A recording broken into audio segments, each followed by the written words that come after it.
Greetings, YouTube. The doctor is in. Dr. Urias Papers here, coming at you with another commentary on Shadowdark. Yes, we are going to be talking about the old school Renaissance, old school revival OSR game Shadowdark, which does have elements of 5e in it, but it also has some very new mechanics that are very unique to this game. And I am going to be talking about my top 6. I didn't want to do a top 10 list.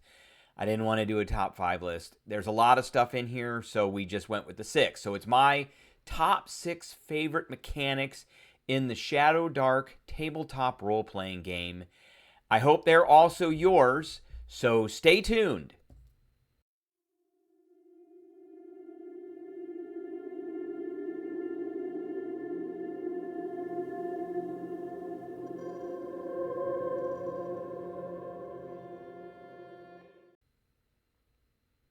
All right, so we're going to get into it, and this is, if you're unfamiliar with Shadowdark, Shadowdark is a tabletop role-playing game, very similar to Dungeons & Dragons. It does have elements of 5th edition Dungeons & Dragons in it, but it also has elements of basic expert 0e Dungeons & Dragons from way back in the day, in like the 70s, but it also has some elements from Advanced Dungeons & Dragons in it too.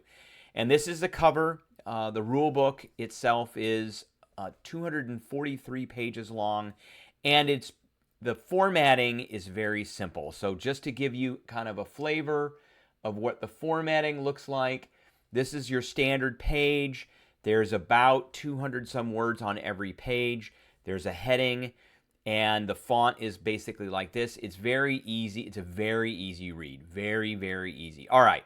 So let's go through my top 10 mechanics. So we are going to start not with number 1, but we're going to start with number 6. Here we go. Number 6. So number 6 on the list is on page 35. And number 6 is gear slots.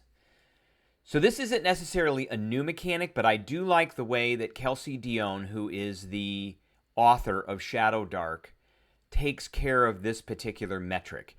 And this goes hand in hand with rations and food. So you can carry a number of items equal to your strength stat or 10, whichever is higher. Unless noted, all gear besides typical clothing fills 1 gear slot. Gear that is hard to transport might fill more than 1 slot. So, for instance, we've got our list of basic gear here, and a torch, which is very essential to this game, takes up 1 gear slot. 60 feet of rope takes up a gear slot. And if you go to, say, weapons and armor, plate mail takes up 3 gear slots, and it also has it also gives you your armor class, but it's very expensive, and it's 3 gear slots. So the gear slot mechanic, I think, is very important.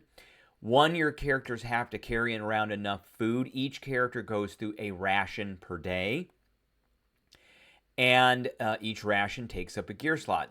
There are some mechanics in here for foraging and things like that, but torches, because no one has dark vision, torches are almost essential in this game, and they also take up a gear slot. And very weak characters do not have very many gear slots, so it's really important. Everybody has to manage their gear slots quite a bit, and they can't go over or they stop moving. All right, so that is number 6. So number 5 mechanic is going to be spellcasting and the spellcasting system. And I do like the way that this is done. There's no spell slots. There's no number of spells per day. It basically comes down to a spellcasting check. So each spellcasting class knows a certain number of spells, and then they make a check. And if they get over the check, they successfully cast the spell. If they don't, then the spell is gone for the day. So the check is a d20 roll plus the attribute of the spellcaster. For wizards, it's intelligence. For priests, it's wisdom. and the DC is 10 plus the spell's tier. So tier is the same thing as level. So if it's a 5th tier or level 5 spell, it is a DC 15. If you fail your spellcasting check, the spell does not take effect, and you cannot cast the spell until you complete a rest, which is there's no short rest. It's a long rest and only a long rest, and that's it. So if you fail that check, let's see, it's a DC 15 and you get a 14, that spell's gone for essentially the day. You can't cast it anymore. You can keep casting it as long as you keep making those checks, which I really like. It gives it gives the players enough inventory of spells to keep casting them, but it puts right and left limits on the ability to do that. All right, so number 4, here we are. Number 4 is going to be spell mishaps.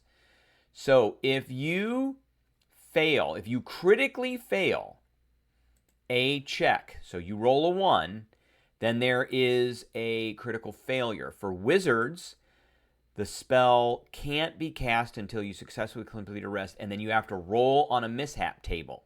For priest, if the spell was a priest spell, your deity is greatly displeased and revokes its power. You cannot cast that spell again until you complete ritualistic penance to your deity and successfully complete a rest. So you got to do 2 things, and that means pay money.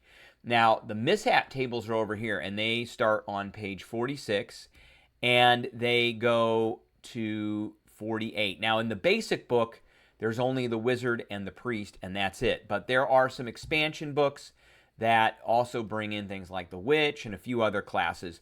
So there is a witch mishap table too. And spells in the base game only go to tier 5. Characters only go to level 10. So, and some of these are very bad. Like number 12. So if you roll the 1 and then you'd roll a d12, and for a 5th level spell, you tear a large hole in the fabric of the universe close to you. The lightless tear grows larger every round. And that, there's basically nothing you can do about it. You're on your way to destroying the earth. That could be like a good adventure idea. I mean, there's a lot of things in this game that happen randomly that are jump points for good adventure ideas. And I think this is another one. You can do damage to yourself.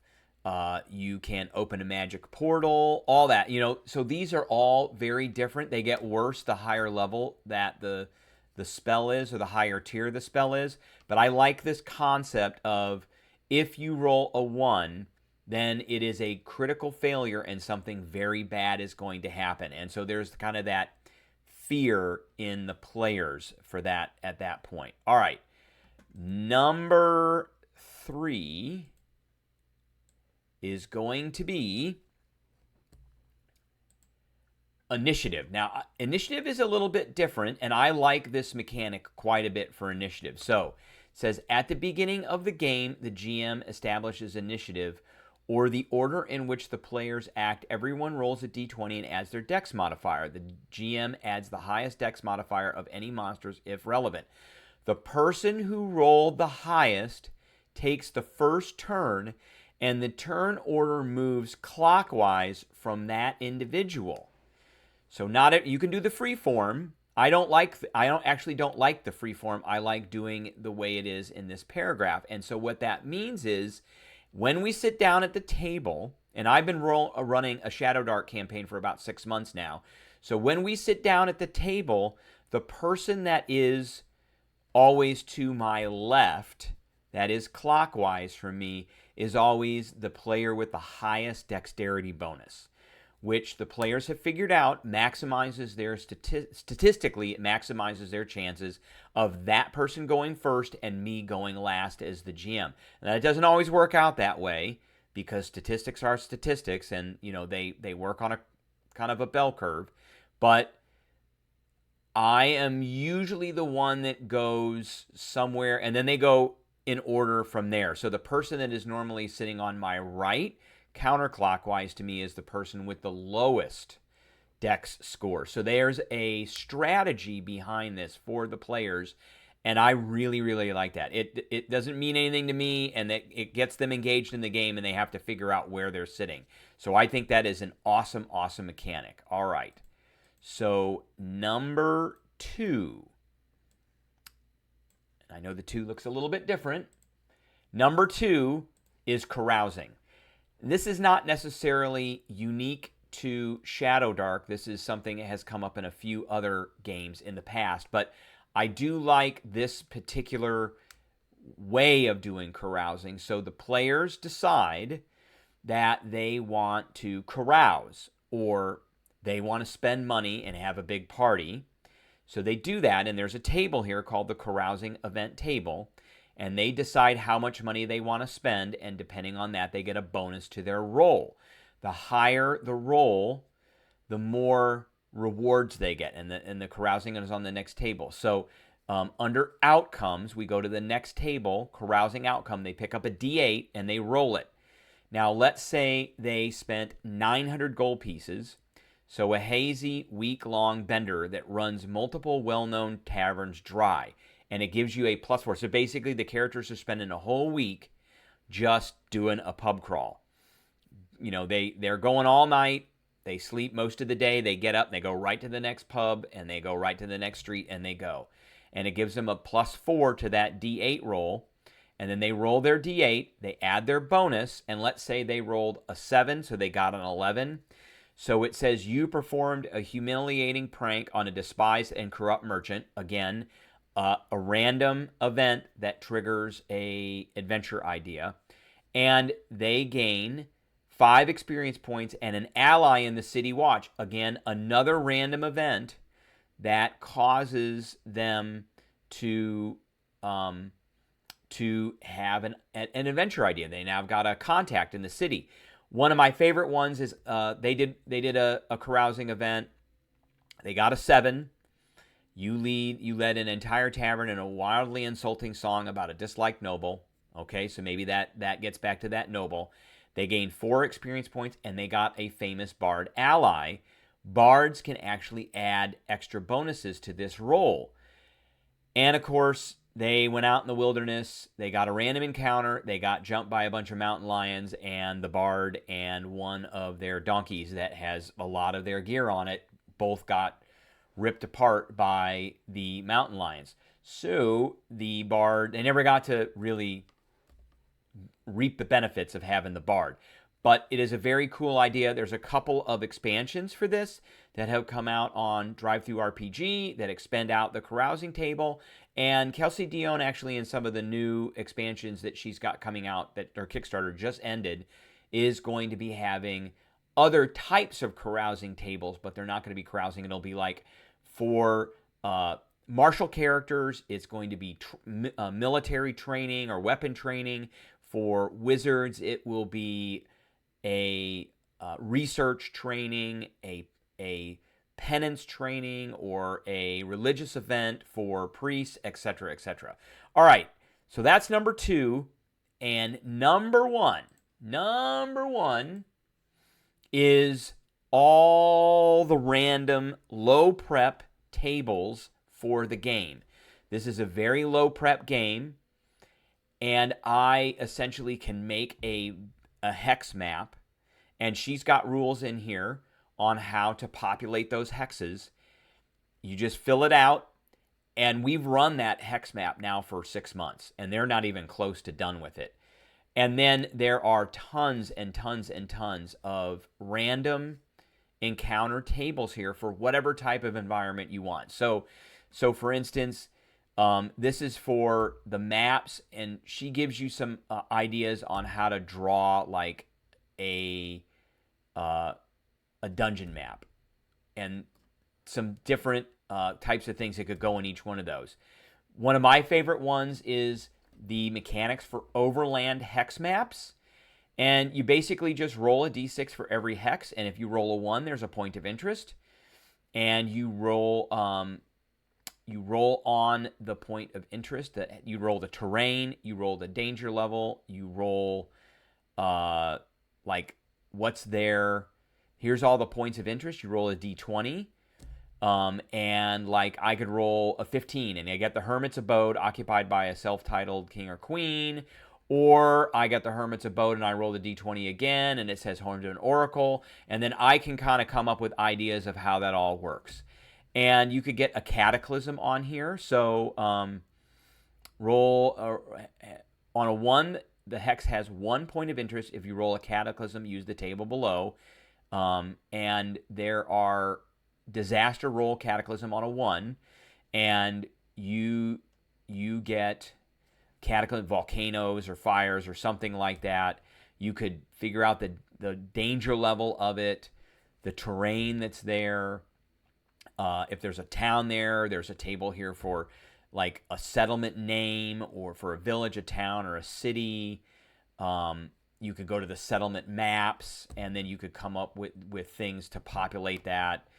And then there are like random tables for names of taverns. I've used all these for food, for drinks. What's on the menu? Okay, well, I just go to the food table and the drink table. For shops, and you could quickly come up with names of shops, customers.